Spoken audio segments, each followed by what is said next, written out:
हम कक्षा 9 की पुस्तक क्षितिज के पद्य खंड के पाठ बाख के बारे में पढ़ेंगे तथा लेखिका कवित्री का परिचय जानते हुए हम उनके अर्थों को बाख का अर्थ देखेंगे। तो लेखिका का नाम है ललित, जो कि कश्मीरी भाषा की लोकप्रिय संत कवित्री ललित का जन्म सन 1320 के लगभग कश्मीर स्थित पामपोर के सिमपुरा गांव में हुआ था। उनके जीवन के बारे में प्रमाणिक जानकारी नहीं मिलती है। उनके विभिन्न नामों के बारे में लिखा है और उनका देहांत 1391 के आसपास माना जाता है। ललित जी की काव्य शैली को बाख कहा जाता है। जिस प्रकार अन्य कवियों की शैली अलग अलग होती है, जैसे कबीर के दोहे, मीरा के पद, तुलसी की चौपाई, रसखान के सवैये, वैसे ललित जी के जो काव्य शैली है उसे बाख कहा गया है। हम डायरेक्ट बाख के बारे में समझ लेंगे। सीधे हम बाख पढ़ेंगे। 4 बाखों का उल्लेख है। प्रस्तुत पाठ में कश्मीरी कवित्री ललित रचित 4 बाख संकलित हैं। पहले बाख में ईश्वर प्राप्ति के लिए मनुष्य द्वारा किए जाने वाले प्रयासों की व्यर्थता का वर्णन है। तो ईश्वर प्राप्ति के लिए मनुष्य द्वारा जो प्रयास किए जा रहे हैं उसकी व्यर्थता का वर्णन है। तो उसका अर्थ हम समझेंगे। तो सबसे पहले हम बाख पढ़ेंगे। रस्सी कच्चे धागे की खींच रही मैं नाव, जाने कब सुन मेरी पुकार, करें देव भव सागर पार। पानी टपके कच्चे सकोरे, व्यर्थ प्रयास हो रहे मेरे, जी में उठती रह रही घर जाने की चाह है मेरी। तो कवित्री कहती हैं कि वह सांसों की कच्ची रस्सी के सहारे, रस्सी कच्चे धागे की, सांसों की कच्ची रस्सी के सहारे यह शरीर रूपी नाव को खींच रही है। खींच रही मैं नाव, शरीर रूपी नाव को खींच रही है। पता नहीं मेरी पुकारी सुनकर मुझे ईश्वर मेरी पुकार सुनकर मुझे भवसागर से कब पार करेंगे, जाने कब सुन मेरी पुकार, करें देव भवसागर पार। जिस प्रकार आगे लिखा है, जिस प्रकार कच्ची मिट्टी से बने पात्र से पानी टपक टपक कर कम होता रहता है, पानी टपके कच्चे सकोरे मतलब कच्ची मिट्टी के बने पात्र से टपक टपक कर पानी कम होता रहता है, उसी प्रकार मेरा समय बीतता जा रहा है और प्रभु को पाने के मेरे प्रयास व्यर्थ सिद्ध हो रहे हैं, व्यर्थ प्रयास हो रहे मेरे। जी मैं उठती रह हूँ।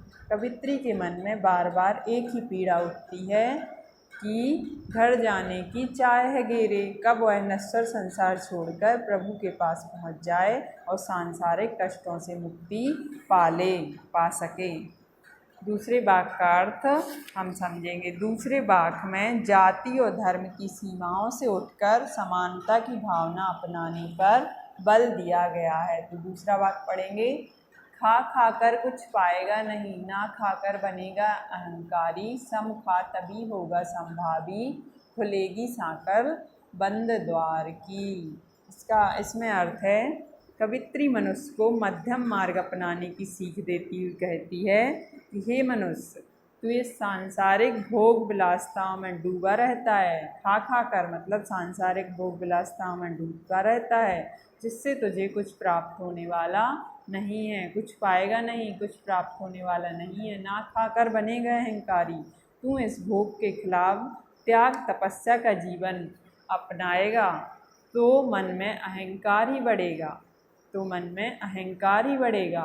खुलेगी सम खा तभी होगा संभावी, तो इनके बीच का मध्यम मार्ग अपना। सम खा मतलब मध्यम मार्ग अपना, तभी खुलेगी सांकर बंद द्वार की।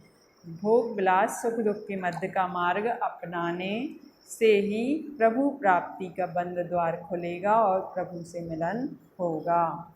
इसके बाद में तीसरा बाख पढ़ेंगे। आई सीधी राह से गई न सीधी राह, सुसुम सेतु पर खड़ी थी बीत गया दिन आए, जेब टटोली कौड़ी न पाई, माझी को दूं क्या उतराई। तो तीसरे बाख में गुरु महिमा का वर्णन है करते हुए सच्चे गुरु को प्राप्त करने, भवसागर से पार पाने के बारे में किस तरीके से हम जाएंगे और क्या उतराई में देंगे, इस बारे में वर्णन किया गया है। तो इसका अर्थ देखेंगे। कवित्री कहती हैं कि प्रभु की प्राप्ति के लिए वह सीधी रास्ते से आई थी, किंतु यहाँ आकर मोह माया और सांसारिक उलझनों में फंसकर अपना रास्ता भूल गई। आई सीधी राह से, गई न सीधी राह, अपना रास्ता भूल गई, सीधी रास्ते से नहीं जा पाई।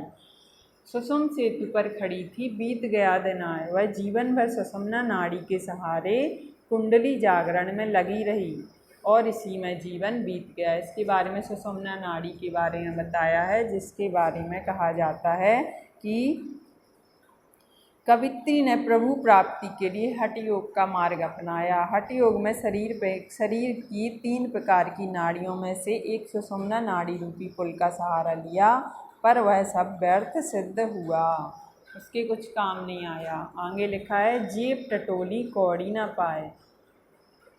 पाई। जीवन के अंतिम समय में जब उसने जेब में खोजा तो कुछ भी हासिल ना हुआ।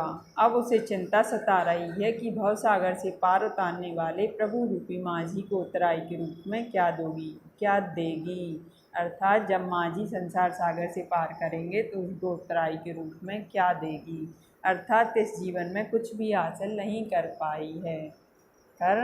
सके हैं।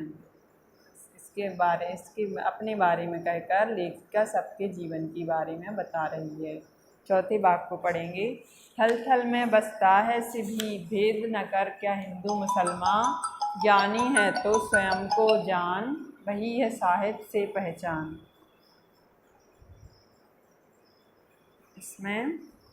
इसको हम समझ लेंगे। इसमें बताया गया है,